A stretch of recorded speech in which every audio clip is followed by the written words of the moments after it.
from Variety. They said that the Michael Jackson estate is in the process of selling half of its interest in the legendary singer's music catalog in a deal for $800 to $900 million. So they're not actually, and I put that in. I made a mistake in the title when I said selling his whole life's work. They're not selling his whole life's work. It looks like, according to Variety, that they're selling half of his life's work, right, for 8 or 900 million, which theoretically means that the whole catalog might be worth 1.7, 1.8 billion. And then assuming that it grows in value, you're talking about more than 2 billion over time. Let's see. They said that while the details are unclear, sources say that Sony and a possible financial partner are negotiating to acquire 50% of the estate's interest in Jackson's publishing, recorded music revenues, the MJ musical Broadway show, and the upcoming biopic Michael, and more, and possibly more assets. The package could be the biggest deal to date in the still booming music catalog market. A financial source tells Variety that Primary Wave Music already owns a stake in Jackson's publishing catalog, although details are unclear. Reps for Jackson's estate, co-executors John Branca and John McClain, probably, two white people. Like, so funny. Let me just stop right there. I'm a Google. I don't want to be, if you're white and you're watching, you're probably think I'm a racist. I'm not a racist. I'm just mad that every time black people have something valuable, anybody else ever notice how every time black people have something valuable, we end up, like, it ends up being like some white guy in control of it. Does anybody else think that's a little bit weird? Like why, why can't his executors be like Tyrone Jackson and Malik Wilson? Like, seriously. Does anybody ever notice that? Give me a guess if you notice, like, how it seems like almost like we need to be babysat.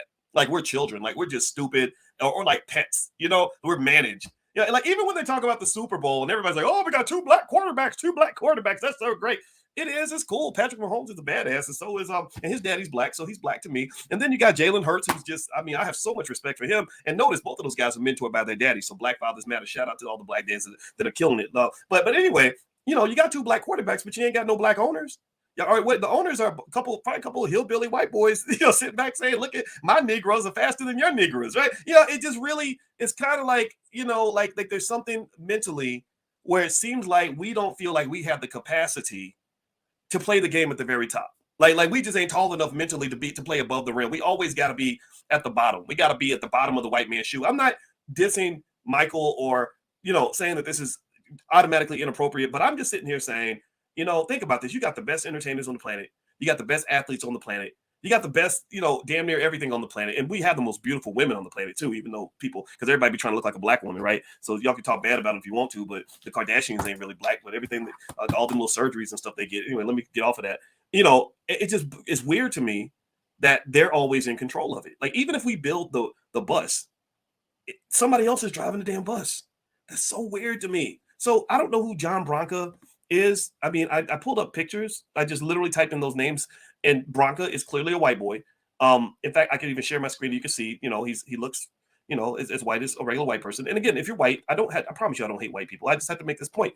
I just love black people. And you see John Branca right here. There's some images, and I don't know if that's the other guy or not, but these are the people that are in control of one of the greatest black artists, of the estate of one of the greatest black artists of all time.